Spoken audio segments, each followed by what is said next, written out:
오늘 빌립보서 강의 7번째 시간입니다. 오늘 말씀의 제목은요, Our Unity, His Joy. Our Unity, His Joy. 한번 해보시겠습니까? 시작.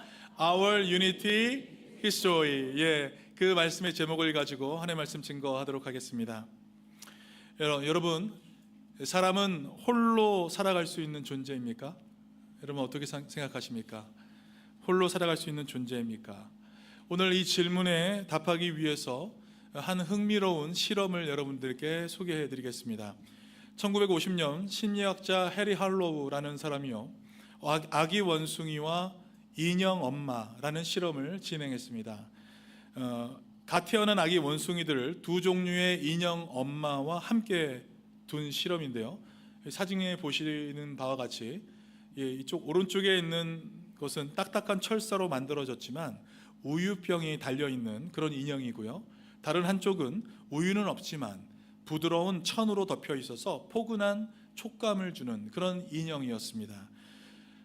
결과는 아기 원숭이들이 배가 고파서 젖을 먹을 때에는 철사 인형으로 가서 다가갔고, 그 외의 모든 시간에는 부드러운 천 인형에게 안겨서 안정감을 찾았다라는 것입니다. 여러분, 이 실험이 우리에게 보여주는 결과는 명확합니다. 생명체들은 단순히 생존에 필요한 것을 넘어서서 관계를 통해서 정서적 안정과 사랑을 느끼며 살아간다라는 것이에요. 단순한 생존만으로는 건강하고 온전한 삶을 유지할 수 없다는 것을 보여주고 있는 강력한 실험이라고 할 수 있는 것입니다. 지난주 제가 여러분들께 철학자 아리스토텔레스가 정의한 대로 우리는 함께 살아가는 사회적 동물이다 라는 표현을 여러분들께 했습니다. 그렇다면 여러분, 우리는 함께 사는 존재인데 왜 이렇게 함께 살아가는 것이 힘들게 느껴지는 것입니까? 보면서 기뻐하고 만나서 행복하고 함께 일하며 만족하는 공동체의 기쁨을 우리는 왜 온전히 누리지 못하며 살아가고 있는 것일까요? 혼자 사는 것은 고독하고 그러나 함께 살아가는 것은 괴롭다, 그런 말이 우리 주변에 만연한 것은 아닌지 함께 돌아보게 됩니다. 심지어 피를 나눈 가족들과의 관계에서도 이런 모습이 있다는 것을 우리는 잘 알고 있습니다. 여러분, 우리는 과연 어떤 존재들인 것입니까? 오늘 우리는 이 질문에 대한 답을 찾으며 우리 존재에 깊이 감춰져 있는 죄된 그 습성들에 초점을 맞추어서 말씀을 살펴보려고 합니다. 오늘 사도 바울은 분명히 이야기하고 있습니다. 너희들이 하나 되는 것이 나의 기쁨이다. 너희들이 하나 되는 것이 나의 기쁨이다. 그렇습니다. 여러분, 여기에 무엇을 더할 수 있겠습니까? 우리는 하나 되어야 하는 것입니다. 그런데 여러분, 어떻게 하나 될 수 있으며 무엇이 우리를 하나 되지 못하게 하는 것입니까? 오늘 그 말씀을 함께 나누고자 하는 것입니다. 오늘날 교회와 사회는 극심한 자기 중심적 풍조와 심각한 분열의 도전에 직면해 있습니다. 이런 때에 사도 바울의 권면은 어쩌면 우리에게 너무나 시의적절한 표현이라고 할 수 있을 것입니다. 빌립보서는 흔히 여러분 기쁨의 서신이라고 불릴 만큼 이 기쁨이라는 단어가 여러 번 사용된 그런 서신서입니다. 그런데 바울의 기쁨은요, 성도들이 같은 마음으로 연합할 때 충만해졌다라고 얘기하고 있습니다. 그래서 여러분, 오늘 본문 말씀 2장 4절 말씀의 하반절에 보면 어떻게 표현하고 있습니까?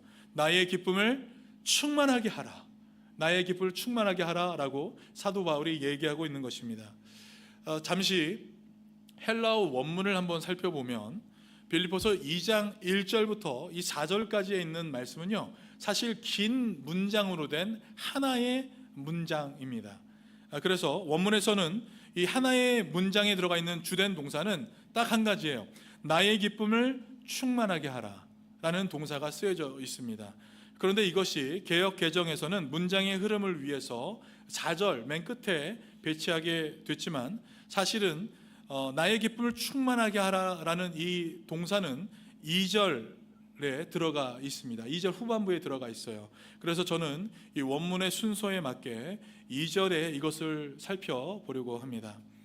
여러분, 바울의 간절한 관심사가 자신의 개인적인 기쁨 자체보다도 성도들이 하나 된 마음으로 복음에 합당하게 살아가고 있다는 것을 우리는 말씀을 통해서 살펴볼 수 있습니다. 바울은 이미 여러분 알다시피 1장 27절과 30절에서 어떻게 얘기하고 있습니까? 한 마음으로 서서 한 뜻으로 복음의 신앙을 위하여 싸우라 라고 권면했습니다. 이처럼 빌립보 교회를 향한 그의 바람은요, 처음부터 끝까지 어떤 것입니까? 연합입니다. 연합에 포커스를 두고서 서신서를 쓰고 있다는 것이에요.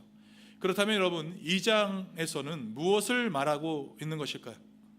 2장의 처음 시작 부분을 그러므로, therefore, 헬라어로는 on이라는 단어를 써서 사도 바울이 앞선 문맥과 연결하면서 구체적으로 어떻게 교회 안에서 하나됨을 이룰 것인지에 대해서 1절부터 4절까지 한 문장으로 작성하고 있는 것입니다. 바울이 빌립보 교회 성도들에게 이러한 간곡한 권면을 하는 이유가 있습니다. 당시 빌립보 교회 성도들이 외부적으로는 로마의 박해를 견디고 있었고 또 내부적으로는 몇몇 불화의 조짐이 있다는 것을 바울이 잘 알고 있었기 때문입니다. 그렇기에 오늘 우리가 살펴볼 빌립보서 1장 2절부터 4절 말씀은 성도된 우리가 그리스도 안에서 누리는 복들을 토대로 교회 공동체의 하나됨을 이루기 위해서 어떠한 마음가짐과 태도를 가져야 하는지 명확하게 보여주고 있는 것입니다.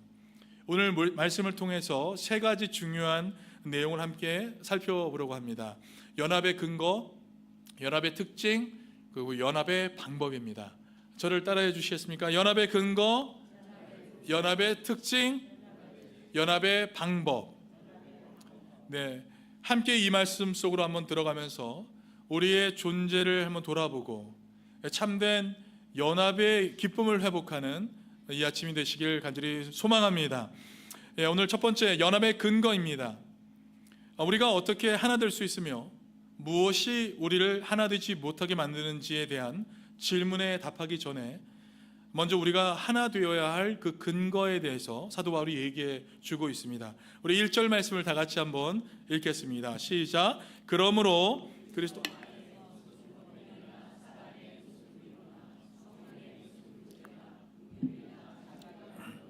아멘. 여러분, 바울은 이 9절에서 네 가지 복된 요소를 나열하면서 권면을 시작하고 있습니다. 무슨 권면, 무슨 위로, 무슨 교제, 그리고 긍휼과 자비가 있거든. 여기서 주목할 것은요, 원문에서 이 네 가지 모두 만일 무엇이 있다면이라는 조건법으로 제시되었다라는 것이에요. 그런데 여러분, 헬라어에서 만일 무엇이 있다면이라는 이 표현은요, 무엇이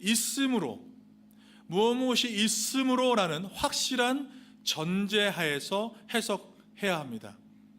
그래서 바울은 성도들이 이미 그리스도 안에서 누리고 있는 객관적인 그 복들을 전제로 지금 권면을 주고 있다는 것을 우리는 알 수 있습니다.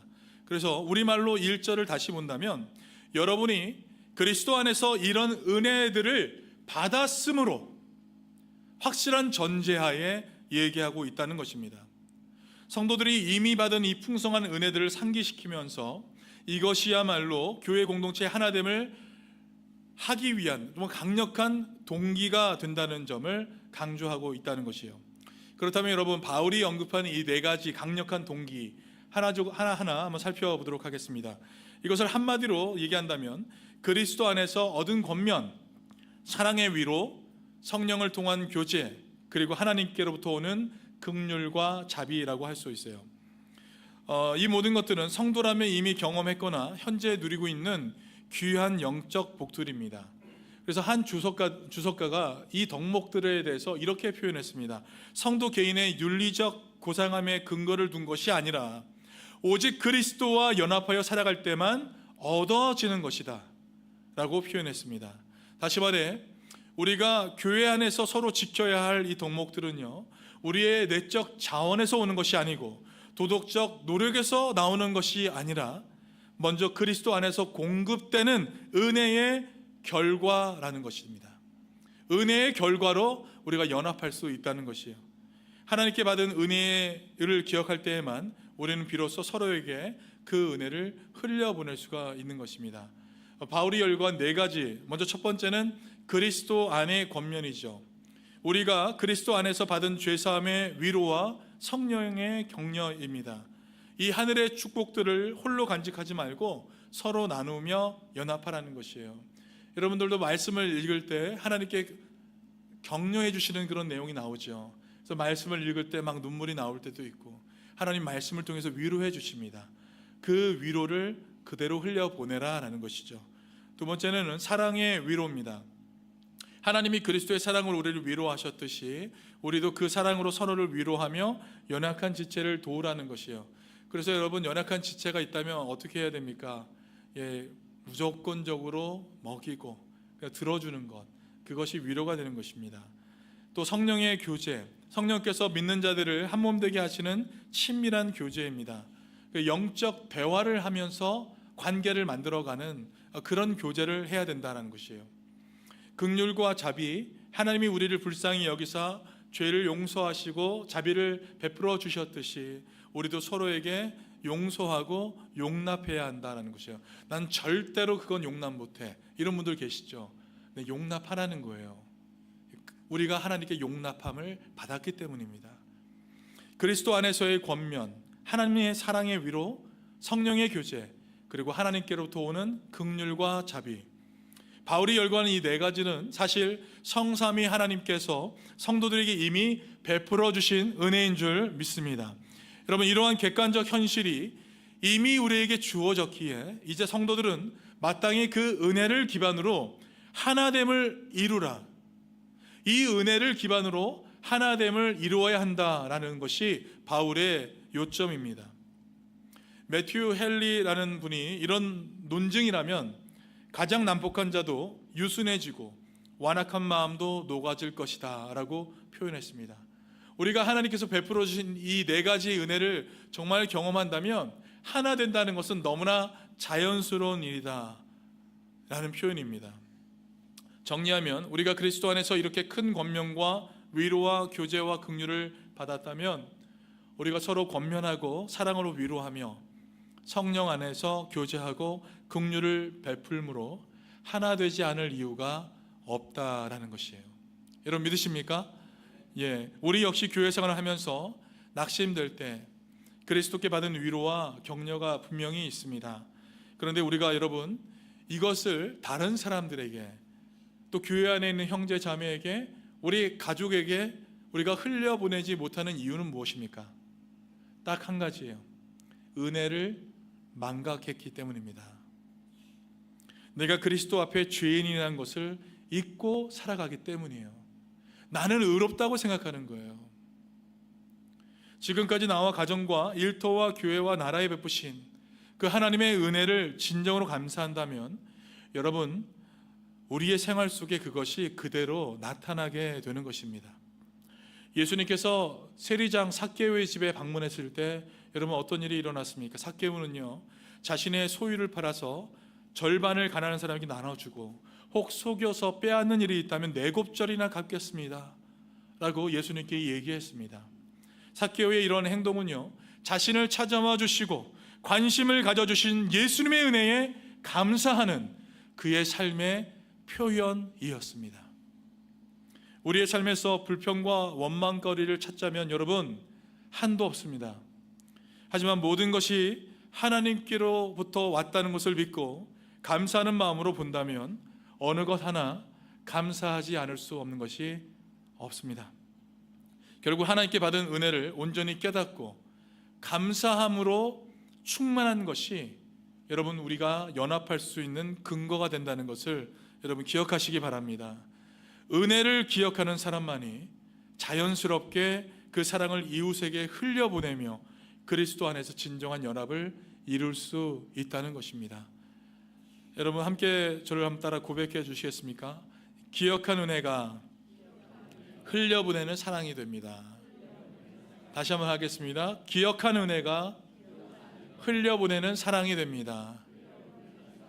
아멘. 여러분, 믿으십니까? 네, 하나님의 은혜를 기억할 때 우리의 사랑이 성도들에게, 또한 가족들에게 흘러가게 될 줄 믿습니다. 두 번째는 연합의 특징이에요. 앞서 1절 말씀을 통해서 우리가 이미 받은 풍성한 은혜를 연합의 강력한 근거가 된다는 것을 우리가 살펴보았습니다. 이제 빌립보서 2장 2절 말씀을 통해서 사도 바울이 강조하는 것은 성도 연합의 구체적인 특징, 연합의 본질이 무엇인지에 대해서 얘기해주고 있습니다. 2절 말씀을 우리 다 같이 함께 합독하겠습니다. 시작. 마음을 같이하여 같은 사랑을 가지고 뜻을 합하여 한 마음을 품어 나의 기쁨을 충만하게 하라. 아멘. 개역 개정에는 나의 기쁨을 충만하게 하라라는 부분이 없습니다. 이것은 원어 성경에 있는 것이에요. 1절의 여러 조건들에 이어서 바울은 2절에서 겉면의 핵심을 제시합니다. 그러므로 무슨 교제나 긍휼이나 자비가 있거든 이라는 전제하에서 곧바로 마음을 같이하여 한 마음을 품어라고 명령하고 있습니다. 바울은 이렇게 이어서 이렇게 행하여 내 기쁨을 충만하게 해달라라고 얘기하고 있습니다. 그러니까 목회자인 그 바울에게 성도들이 같은 사랑 안에서 연합하며 지내는 것보다 더 큰 기쁨은 없다라는 의미가 있는 것이에요. 바울은 2절에서 교회가 하나됨을 여러 표현으로 거듭 강조해 줬습니다. 마음을 같이하여 같은 사랑을 가지고 뜻을 합하며 한 마음을 품어. 여러분 모두 다 비슷한 단어이지요.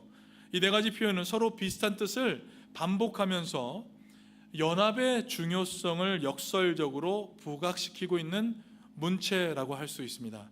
또한 성도의 연합의 다양한 면모를 보여주고 있는 대목이라고 얘기할 수 있습니다. 이 연합의 핵심, 특징이 있습니다. 첫 번째는 마음을 같이하여라는 것이에요. 마음을 같이하다. 단순히 지적인 일치가 아니라 생각과 감정, 의지까지 포함해서 우리의 모든 신앙관, 우선순위, 목적의식이 한 마음 한 뜻이 되어야 한다는 것입니다. 그러니까 진리의 이해를 통해서 진정한 연합이 생기듯이 교회는 진리에 의해 일관성 있게 묶일 때 의미 있는 연합이 된다라는 것이에요. 모두가 한 마음, 진리 안에서 같은 마음을 품을 수 있다는 것입니다. 두 번째는 같은 사랑을 가지고입니다. 올바른 교리적 이해에서 흘러나오는 사랑을 의미합니다. 그래서 모두가 서로에게 여러분 같은 강도로 사랑을 유지하는 거예요. 누가 덜하고 누가 강하게 하는 것이 아니라 같은 강도로 사랑을 유지하는 것, 이것이 연합입니다.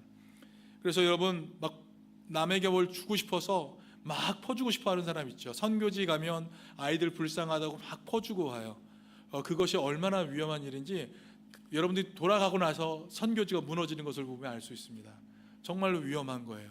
그래서 같은 사랑을 가지고 전달해야 된다. 또 뜻을 합하며, 문자적으로 한 영혼이라는 뜻이에요. 그래서 그리스도 안에서 한 영혼으로서 같은 열정과 같은 뜻을 또 같은 목적을 가지면서 성경을 통해서 하나님의 뜻을 함께 찾아가는 것, 그것이 뜻을 합한다라는 것이에요. 그리고 마지막으로 한 마음을 품어예요. 주님의 영광을 위해서 복음 전도, 영원 구원이라는 하나의 공동 목표를 품고 나아가는 것입니다. 여러분, 이것이 하나됨의 본질이에요. 하나됨의 본질. 왜 바울은 이렇게 거듭 얘기해서 하면서 이 교회의 일치, the unity of the church에 대해서 얘기하고 있는 것입니까? 이유는 명확합니다. 복음의 전진을 위해서 그렇습니다. 복음의 전진, 진전, 이것을 위해서입니다. 그런데 여러분, 당시 빌립보 교회 내 복음의 진전을 가로막는 분열 문제가 빌립보 교회 내에 있었습니다. 그래서 한 주석가에 따르면 바울이 이렇게 여러 차례 일치를 강조한 그 이유는 이교도의 핍박 하에서 믿음을 지키기 위해 일치가 필요했을 뿐만 아니라 빌립보 교회 내의 분쟁과 불화를 종식시키기 위해서였다라고 얘기했습니다. 그러니까 빌립보 성도들은 외부의 박해 앞에서 한 뜻으로 분명히 서야 했고요, 내부적으로는 유오디아와 순두계의 불화같이 서로 마음을 같이하며 회복해야 한다라는 것을 보여줘야 했다는 것입니다. 여러분, 오늘날 우리 교회도 마찬가지입니다. 세상으로부터의 도전과 공격 앞에서 교회가 굳건히 서기 위해서는 우리 내부적으로 하나가 되어야 하는 것입니다. 그래서 여러분, 예수님께서 마지막 기도에 뭐라고 하셨습니까? 아버지여, 저희로 하나가 되게 하사 세상이 아버지께서 나를 보내신 것을 믿게 하옵소서. 저희로 하나가 되게 하사. 예수님께서도 분명히 우리의 하나됨을 강조해 주셨습니다. 여러분, 성도의 하나됨은 복음 증거의 힘이며 세상의 빛을 비추는 통로가 된다는 것을 믿으시기 바랍니다. 여러분, 우리가 주목할 것은 바울의 이러한 연합에 대한 권면이 그저 인간적인 침묵이나 조직 결속력을 강화하려는 그 차원을 넘어서 영적인 기초의 위에 있다라는 사실에 우리가 주목해야 한다라는 것이에요. 영적인 기초 위에 하나됨을 얘기하고 있다. 앞서 1절에서 나열한 것처럼 성도가 하나 될 수 있는 그 기반은요, 이미 하나님께서 우리에게 주신 은혜들입니다. 그래서 여러분, 한 성령을 모셨기에 우리는 하나 될 수 있고, 한 아버지의 긍휼하심을 입었기에 우리는 서로 용서할 수 있으며, 한 구주 예수 안에서 동일한 사랑을 받았기에 우리는 서로 사랑할 수가 있는 것입니다. 그래서 여러분, 연합의 출발점은 인간적인 호감이나 성격적 합치가 아니라 그리스도 안에서 한 지체가 된 영적 현실이라는 것을 여러분 기억하시기 바랍니다. 그래서 교회 안에서 저 사람은 나랑 좀 스타일이 달라, 저분은 나하고 너무나 잘 맞아, 여러분, 그렇게 연합하는 것이 교회가 아니라는 것이에요. 교회의 연합은요, 그리스도 안에 있다는 그 한 근거 안에서 이루어지게 된다는 것입니다. 예수님을 믿는 그 순간, 여러분, 우리는 누가 스타일이 어떻고, 이 사람은 보수적이고 이 사람은 진보고, 여기에 하나 되는 것이 아니라요, 예수님을 믿는 그 순간 우리는 영적으로 하나가 될 수밖에 없는 존재가 된다는 것입니다. 여러분 믿으십니까? 여러분 믿으십니까? 예, 이토록 든든한 기초 위에서 바울은 성도들에게 실제로 마음을 같이 하라고 얘기하고 있는 것입니다. 여러분, 바울이 요구하는 마음을 같이 한다, 이것은요, 획일적인 얘기를 하는 것이 아닙니다.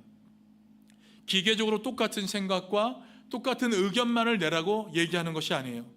다양성 속에서 일치를 의미하고 있는 것입니다. 이를 위해서 여러분, 반드시 우리가 가져야 될 필요한 그 덕목이 무엇이냐면 바로 겸손이에요. 이 겸손에 대한 이야기를 그래서 사도 바울이 3절과 4절 이후에 하게 됩니다. 바울은 성도들이 연합된 모습을 볼 때 목회자의 기쁨이 충만해진다고 얘기했습니다. 오늘날도 목회자나 리더의 가장 큰 기쁨은 교회가 사랑 안에서 서로 하나 되는 모습일 것입니다. 더 나아가서 우리 주님의 기쁨 역시 그러한 줄 믿습니다.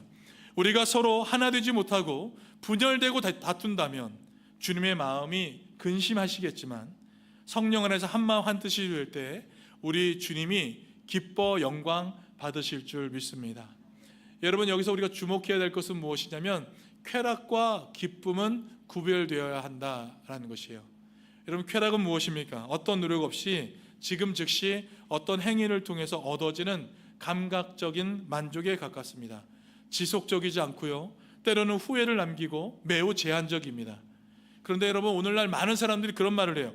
행복하면 되지, 지금 즐기면 되지, 그런 표현을 많이 씁니다. 여러분, 이런 쾌락만을 추구하는 삶을 살게 된다면 우리는 신앙생활에서 어려움이 닥쳤을 때 쉽게 좌절하고 멈추게 될 것입니다. 그러나 여러분, 우리가 추구해야 되는 것은 이런 쾌락이 아니라 어떤 것이에요? 진정한 기쁨입니다. 이 기쁨은 고통이 수반될 때가 많습니다. 성실함과 인내 그리고 견딤이 있을 때 비로소 진정한 기쁨이 생겨나게 되는 것입니다. 바울의 기쁨도 그러했습니다. 여러분, 바울이 지금 어디에 있습니까? 옥중에 있습니다. 옥중에서도 성도들의 연합을 통해서 사도 바울은 지금 기쁨을 찾아내고 있는 것입니다. 이것은 결코 순간적인 쾌락이 아니라 고난 속에서도 흔들리지 않는 믿음과 사랑이 만들어낸 깊은 기쁨인 것입니다. 여러분, 우리 각자가 같은 사랑으로 한 마음이 될 때 하나님의 기쁨이 충만해질 것이고 복음의 능력은 우리를 통해서 나타나게 될 줄 믿습니다. 저를 한번 따라 고백해 보겠습니다. 연합은 기쁨이요 복음의 능력입니다.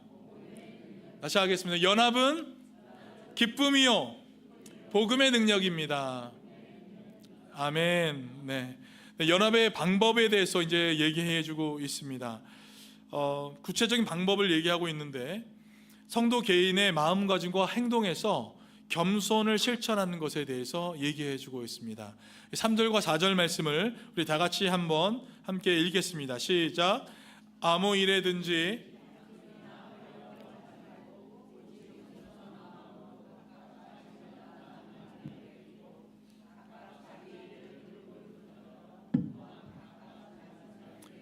돌보아. 아멘.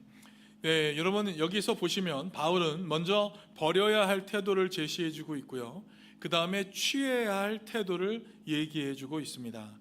먼저 버려야 할 태도에 대해서 살펴보겠습니다. 두 가지 부정적인 태도를 먼저 언급해 주고 있어요. 다툼이라는 거예요. 다툼. 에리데이아라는 단어예요. 에리데이아. 이기적인 경쟁심, 분열이라는 의미가 원어적으로 있습니다. 이기적인 경쟁심. 여러분, 사람들이 만나면 서로 보이지 않게 경쟁하죠. 누가 어떤 백을 들고 오면 또 경쟁하고, 옷을 잘 입고 오면 또 경쟁하고, 보이지 않게 이기적인 경쟁심이 그 안에 있습니다. 여러분, 이것이 연합을 파괴하는 주범이라는 것을 사도 바울이 얘기하고 있는 것입니다. 두 번째는 허영입니다. 케노독시아라는 단어예요. 케노독시아. 헛된 자랑, 자기 과시. 여러분, 자기 과시 많이 하는 사람을 우리가 뭐라고 부릅니까? 교만한 자라고 하죠. 이것은 사실 그래서 교만이라고 한 단어로 얘기할 수 있습니다. 한 주석가가 이렇게 표현했습니다. 그리스도인의 사랑에 교만과 분냄보다 더 큰 원수는 없다. 교만과 분냄보다 사랑에 더 큰 원수는 없다는 것이에요. 내가 뭔가 더 두각을 나타내고자 하는 그 허영심. 여러분, 이 허영심은요, 형제들을 불쾌하게 만들고 시기를 유발하게 합니다. 이걸 조심해야 됩니다. 또한 교만은 다른 이를 멸시하고 그의 마음을 상하게 할 수가 있어요. 여러분, 한 영혼이라도 그 영혼이 상하게 된다면 여러분, 연자맷돌을 쥐고서 물속에 들어가는 것과 똑같은 거예요. 그것은 살인인 것입니다. 살인. 그래서 교만은 살인인 것입니다. 그러므로 여러분, 바울은 어떤 일에서도 분쟁심이나 자기 과시의 동기를 철저히 버리라고 지금 얘기하고 있는 것입니다. 이것을 버려야 한다. 이것이 너희를 연합하게 하지 못하는 이유가 되는 것이다. 그래서 여러분, 하나됨을 위해서 먼저 우리가 제거해야 될 게 무엇입니까? 이기심과 교만함이에요. 이기심과 교만함. 이것을 우리가 떨쳐버려야 될 줄 믿습니다. 두 번째는 우리가 취해야 할 태도예요. 연합을 위해서 적극적으로 취해야 할 것, 궁극적인 태도는 두 가지입니다. 첫 번째, 오직 겸손한 마음으로 각각 자기보다 남을 낮게 여기고 라고 얘기했습니다. 여기서 나올 수 있는 단어가 무엇입니까? 겸손이라는 단어입니다. 겸손. 이 단어가 여기에 쓰였어요. 헬라어로 타페이노프 노시네라는 단어인데, 자신을 낮추는 마음, 비천하게 여기는 태도를 의미합니다. 여러분, 자신을 낮추는데 어떻게 낮추냐면 나는 비천한 사람입니다 라는 거예요. 나는, 사도 바울이 뭐라고 고백했습니까? 나는 괴수 중에 괴수입니다 이렇게 표현했죠. 자신을 낮추는 마음. 여러분, 당시 그리스 로마 문화에서 이 겸손이라는 것은요, 미덕이 아니었습니다. 그 당시 호메로스의 그 서사시에 등장하는 내용을 보면 영웅들은요, 자신의 용맹과 능력을 과시하고요, 전투에서 자신의 능력을 완전히 자랑스럽게 얘기하는 것이 자신의 영광을 추구하는 일이었습니다. 그래서 여러분, 군대 나오신 분들도 그런 표현 많이 쓰잖아요. 군대에서 어땠고, 사자를 잡았고, 뭘 잡았고, 사자도 없는데, 그런 얘기 많이 하죠. 그런 자기 과시, 겸손이 아닌 과시를 추구한 사회가 당시 로마 사회였습니다. 그런데 여러분, 하나님이신 예수님께서 이 땅에 오심으로 겸손의 모범을 보여주셨습니다. 그래서 여러분, 이 겸손은 기독교의 최고 미덕이 되는 것입니다. 그러나 하나님이신 예수님께서 이 땅에 오셨을 때 많은 사람이 그렇게 하지 못했어요. 서로 자신을 과시했습니다. 그것이 문화였기 때문입니다. 그래서 여러분, 세상이 그렇게 하지 못하더라도 바로 그 겸손함으로 우리는 서로를 대해야 한다라는 것이에요. 그것이 그리스도인이다라는 것입니다. 나보다 남을 낮게 여기는 겸손은 구체적으로 자신의 허물에는 엄격하고 타인의 장점은 크게 보며 관대히 여기는 태도를 의미합니다. 나의 단점에서는 엄격히 보세요. 타인의 장점은 작은 곳조차도 관대하게 바라봐야 한다는 것입니다. 상대방의 나이와 상관없이 하나님 안에서 그의 존귀함을 인정해주고 높여주는 것입니다. 그래서 나를 낮춰 남을 세울 때 진정한 연합이 시작되는 줄 믿습니다. 두 번째는 각각 자기 일을 돌볼 뿐더러 또한 각각 다른 사람들의 일을 돌보아라고 표현했어요. 두 번째 우리가 취해야 될 태도는 무엇입니까? 이타적인 관심과 돌봄입니다. 이타적인 관심. 신앙 공동체 안에서 자기 관심만 추구하지 말고 타인에게 관심을 가지라라는 것이에요. 나만 관심 갖지 말고요, 타인에게 관심을 가지라.